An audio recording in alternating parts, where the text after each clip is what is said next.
শুধু কি সাজুগুজু করলেই হবে? তার জন্য তো প্রপার স্কিন কেয়ারটাও নিতে হবে নাকি? আর তার ওপর যদি থাকে আমার মতো ফেসে অ্যাকনে স্পট, তাহলে তো মেকআপ দেখতে খুবই খারাপ লাগবে।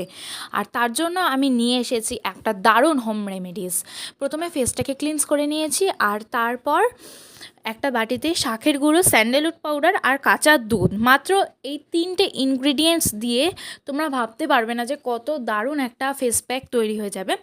এটাকে ভালোভাবে মিক্সড করে নিয়েছি, আর তারপর এই মিক্সচারটাকে ফেসের মধ্যে অ্যাপ্লাই করে নিয়েছি। যেখানে যেখানে আমার অ্যাকনে স্পট রয়েছে তোমরা চাইলে পুরো ফেসে অ্যাপ্লাই করতে পারো। আর তারপর এটাকে শুকোতে দিতে হবে 5 মিনিটের জন্য। 5 মিনিট পর ফেসটা শুকিয়ে এলে তারপর ফেসটাকে ধুয়ে নেবে তোমরা ঠান্ডা জল দিয়ে বা কোনো ভেজা কাপড় দিয়ে। আর দেখতেই পাচ্ছ ফেসটা কতটা ফ্রেশ লাগছে। আর তারপর যে কোনো ময়শ্চারাইজার তোমরা অ্যাপ্লাই করে নেবে। অ্যান্ড এটা কিন্তু তোমরা উইকে 2বার ইউজ করতে পারো। 1 মাস পর দেখবে অ্যান্ড সি দ্য রেজাল্ট।